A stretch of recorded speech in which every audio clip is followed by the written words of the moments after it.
नमस्कार दोस्तों आज बात करने जा रहे हैं पीएम किसान सम्मान निधि योजना के बारे में। अगर आप 19वीं किस्त लेना चाहते हैं तो इस वीडियो को शुरू से लेकर अंत तक देखते रहिए। काफी सारे लोगों ने वीडियो तो बनाई है लेकिन गलत जानकारी आप तक प्रोवाइड कराई है। मैं नहीं चाहता कि आपको गलत जानकारी मिले और उसके वजह से आपका कोई मामला खराब हो। 19वीं किस्त को लेने के लिए आपको सबसे पहले क्या क्या करना जरूरी है ये जानना आपके लिए बेहद जरूरी है, क्योंकि ये दोस्तों किसान भाई लोगों के लिए दोस्तों इस योजना का लाभ अगर लेते आ रहे हैं तब तो अच्छी बात है। और हमेशा अपने प्रोफाइल को या अपनी बेनिफिशियरी के अंदर अपने नाम को जरूर चेकआउट करा लेना चाहिए, यानी चेक करते रहना चाहिए कि अगले किस्त के लिए हम रेडी हैं या फिर नहीं है। काफ़ी सारे लोगों की प्रॉब्लम यहाँ पर दोस्तों ये भी निकल के आती है। जो लोगों को दोस्तों लगता है कि अभी तक हमारा कोई भी पहला किस्त या फिर दूसरा किस्त या फिर कोई किस्त प्राप्त नहीं हुआ तो उनका पैसा कैसे मिलता है, इस वीडियो में कंप्लीट जानकारी देने वाले हैं। साथ साथ जिन लोगों का पहला किस्त या फिर दूसरा किस्त भी आ चुका है, तीसरा आने वाला है, तो उसके लिए दोस्तों आपको सबसे पहले रेडी होना होगा, नहीं तो आगे चल के आप आने वाले किस्तों के लिए बिल्कुल आप वंचित रहेंगी। शुरू से लेकर अंत तक इस वीडियो में बने रहें। बात करने जा रहे हैं पीएम किसान सम्मान निधि योजना के 19वीं किस्त के बारे में। अब ऐसे में इनके ऑफिशियल पोर्टल पे है और आपको यहाँ पर दोस्तों देखने को मिलेगा honourable prime minister has released the 18th installment of the PM किसान योजना on the 5 अक्टूबर 2024।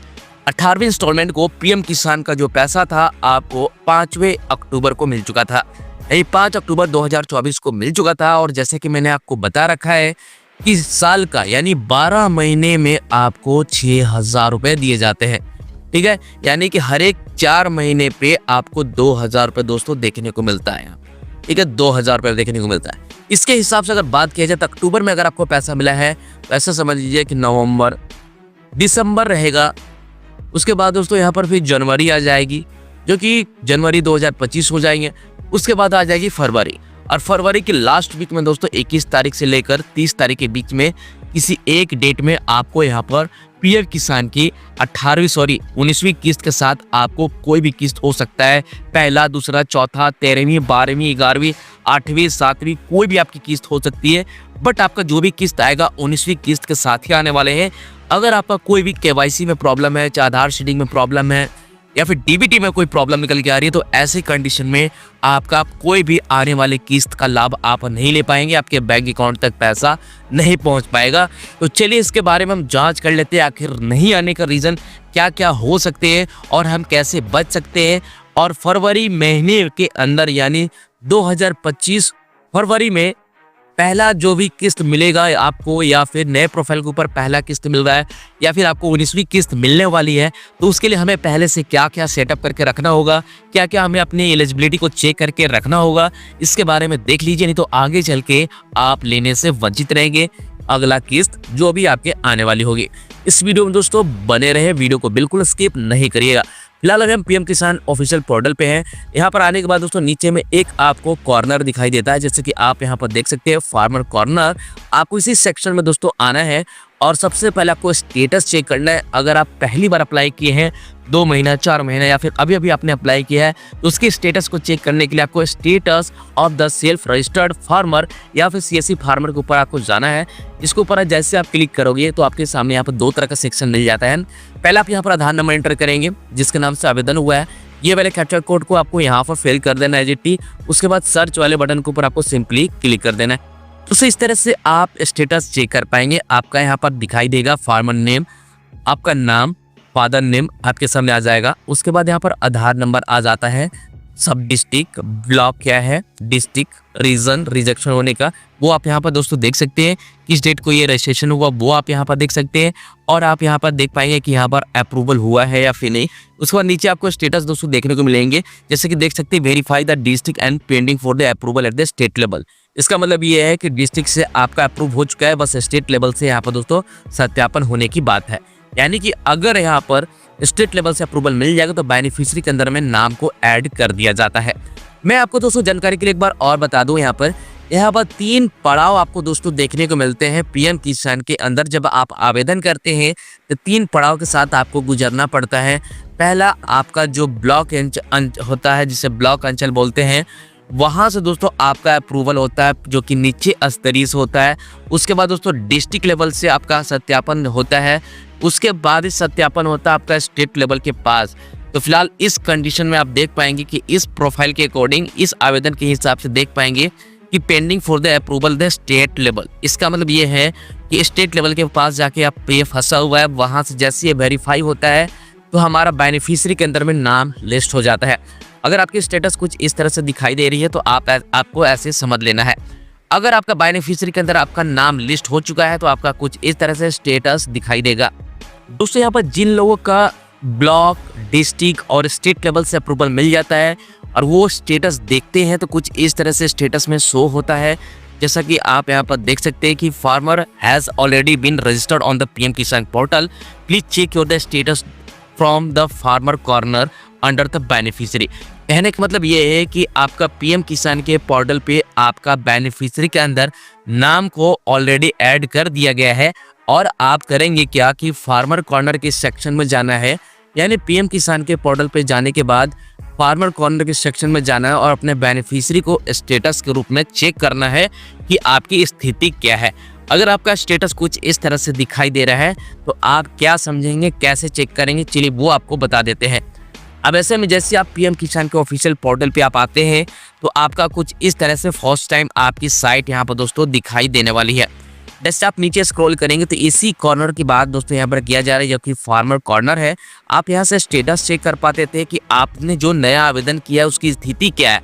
जब आपको बता दिया जाता है कि फार्मर प्रोफाइल जो है रजिस्टर्ड आपकी हो चुकी है ऑलरेडी, तो आपको नो योर स्टेटस के अंदर आना है और आपको दोस्तों यहाँ पर नो योर स्टेटस के अंदर आपको सिंपली क्लिक कर देना है।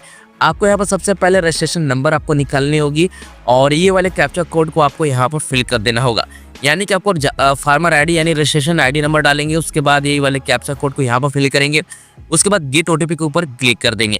तो हो सकता है आपको फर्स्ट टाइम आपको नहीं मालूम होगा कि आपका रजिस्ट्रेशन आईडी क्या है। तो सबसे पहले आपको करना क्या है, आपको यहाँ पर दोस्तों दिखाई देगा रजिस्ट्रेशन, ठीक है, नो योर रजिस्ट्रेशन नंबर, इसके ऊपर आपको सिंपली क्लिक कर देना है। क्लिक करने के साथ आपको यहाँ पर अपना मोबाइल नंबर दे सकते हैं या फिर आधार नंबर सेलेक्ट करते हो तो आधार नंबर के साथ आप यहाँ पर फाइंड कर सकते हैं, ढूंढ सकते हैं कि आपका रजिस्ट्रेशन नंबर क्या है। ये वाले कैप्चा कोड को यहाँ पर फिल कर देना और गेट मोबाइल के ऊपर आपको क्लिक कर देना है। जैसे मोबाइल नंबर के ऊपर ओटीपी कोड आएगा, ओटीपी कोड फिल करके आप देख पाएंगे कि आपका फार्मर आईडी क्या है। ठीक है, जैसे आप मालूम कर लेते हैं तो आपको बैक आ जाना है। बैक आने के बाद दोस्तों आपको करना क्या है, मैं अब आपको बताता हूँ।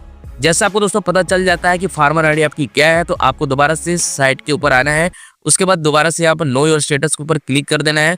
क्लिक करने के साथ आपके सामने यहाँ पर फिर से ये पेज आ जाएगा। यहाँ पर रजिस्ट्रेशन नंबर मालूम होने के बाद यहाँ पर फिल कर देंगे, ये कैप्चा कोड को यहाँ पर फिल कर देंगे, गेट ओटीपी के ऊपर क्लिक करेंगे। अब पीएम किसान पोर्टल के अंदर जो भी आपका मोबाइल नंबर लिंक होगा उस पर ओटीपी कोड आएगा 4 डिजिट का, जो कि आपको फिल कर देना। फिल करते आपके सामने कुछ इस तरह से दिखाई देने लगता है। दोस्तों जैसे ही आप लॉगिन कर लेते हैं तो आपको आना है एलिजिबिलिटी वाले सेक्शन में और आपको यहाँ पर दोस्तों ध्यान से देख लेना है कि ये जो लैंड सीडिंग है बिल्कुल ओके होनी चाहिए। जिस तरह से अभी ग्रीन है उसके बाद ई-केवाईसी भी आपकी ओके होनी चाहिए और साथ साथ आधार कार्ड में जो बैंक अकाउंट जो लिंक होता है वो भी ओके होनी चाहिए। बट ऐसे केस में देख सकते हैं यहाँ पर जो है अकाउंट, बैंक अकाउंट सीडिंग जो है बिल्कुल लो है। तो ऐसे सिचुएशन में आने वाली जो भी किस्त होंगे लेने से वंचित रहेंगे। तो आपको आधार डीबीटी करा लेने या फिर मेरे से भी आप करा सकते हैं। आपको डिस्क्रिप्शन पार्ट में मोबाइल नंबर मिल जाएगा, वहां से आप देख लीजिएगा। हमें कॉल तो नहीं, कम से कम व्हाट्सएप चैट जरूर करिएगा और अपने समस्या को बताएंगे। मैं आपका आधार सीडिंग कर दूंगा और घर बैठे ऑनलाइन या फिर अपने खुद से भी ये चीज़ को कर सकते हैं। इसके ऊपर मैंने कंप्लीट डेडिकेटेड दोस्तों वीडियो बना रखी है। जब आप यहाँ पर दोस्तों बेनिफिशियरी के अंदर फर्स्ट टाइम आप लॉगिन करते तो आपके सामने कुछ इस तरह से दिखाई देता है और हर बार आपको एलिजिबिलिटी स्टेटस चेक करना चाहिए कि आपकी लैंड सीडिंग में कहीं कोई प्रॉब्लम तो निकल के नहीं आ रही है या फिर केवाईसी के स्टेटस के अंदर में कोई प्रॉब्लम तो नहीं है या फिर आधार सीडिंग, बैंक सीडिंग में कोई प्रॉब्लम तो नहीं है। वो आपको दोस्तों यहाँ पर देखनी होगी। आने वाला फर्स्ट किस्त भी हो सकता है, दूसरा किस्त भी हो सकता है, नए प्रोफाइल के ऊपर पहला किस्त हो सकता है, दूसरा किस्त भी हो सकता है। अगर जिन लोगों का दोस्तों काफ़ी सालों से या फिर काफ़ी महीनों से काफ़ी किस्त आपने छोड़ रखा है आधार सीडिंग की वजह से या फिर इन तीनों में से कोई भी एक प्रॉब्लम निकल के आ रही है तो ऐसे सिचुएशन में आपका कोई भी पैसा आपके पास किस्त के रूप में आपके बैंक अकाउंट में पैसा नहीं पहुंचेगा। इस बात को याद रखिएगा। दोस्तों अगर आपका स्टेटस कुछ इस तरह से दिखाई देता है जिसमें कि देख सकते हैं लैंड सीडिंग बिल्कुल ओके है, ई-केवाईसी स्टेटस भी ओके है और बैंक सीडिंग भी बिल्कुल ओके है, तो इसका मतलब ये है कि आप प्रोफाइल आपकी बिल्कुल रेडी है आने वाले अगले किस्त के लिए लेने के लिए बिल्कुल आप रेडी हैं। आपको भी यहाँ पर कोई भी छेड़छाड़ नहीं करना है। आपका यहाँ पर सारा चीज प्रोफाइल यहाँ पर दोस्तों कंप्लीट हो चुका है।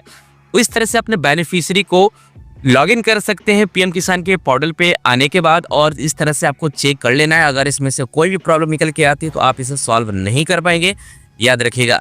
अगर आपका लैंड सीडिंग में कोई प्रॉब्लम आती है तो अपने ब्लॉक अंचल में आपको दोस्तों जाना होगा और वहां से आपको वेरिफिकेशन करानी होगी। दूसरी चीज, आधार ई-केवाईसी अगर आप कराना चाहते हो तो ये खुद से भी आप कर सकते हैं या फिर मेरे से भी करा सकते हैं। दूसरी चीज के आधार बैंक अकाउंट सीडिंग भी आपको दोस्तों करानी होगी। अगर आप खुद से कराना चाहते हैं या फिर बैंक में जाकर भी करा सकते हैं या फिर मेरे से भी आप इसे करा सकते हैं। तो दोस्तों उम्मीद करते हैं सारे सवालों का जवाब हमने इस वीडियो में दे रखा है। 19वीं किस्त फरवरी महीने के आखिरी वीक में आपको दोस्तों 19वीं किस्त देखने को मिल सकता है। और 19वीं किस्त के साथ जिन लोगों का पैसा फंसा है, चाहे वो लैंड सीडिंग की वजह से हो, चाहे वो ई-केवाईसी की वजह से हो, चाहे बैंक में आपका आधार कार्ड लिंक नहीं था, चाहे आधार कार्ड से कोई भी बैंक अकाउंट डीबीटी लिंक नहीं था, जिस कारण से आप कोई भी सरकारी योजना का पैसा रिसीव नहीं कर पा रहे थे, जितने दिन से भी आप नहीं रिसीव कर पा रहे थे, उतने दिनों का टोटल पैसा, टोटल किस्ती जोड़ के आपको आने वाले जो भी किस्त होंगे उनके साथ जोड़कर पैसे भेज दिए जाते हैं। और इनका नियम यही है पीएम किसान सम्मान निधि योजना का। उम्मीद करते हैं आपको पता चल चुका होगा कि 19वीं किस्त कब आने वाली हो और आप कैसे प्रोफाइल वेरिफिकेशन कंप्लीट कर सकते हैं कि आने वाले जो भी किस्त आपके हैं वो आप लेने के लिए तैयार हैं कि नहीं। इस तरह से प्रोफाइल आप चेक कर पाएंगे। दोस्तों मिलते हैं अगले वीडियो में। आज के वीडियो में इतना ही, तब तक के लिए good bye and take care दोस्तों।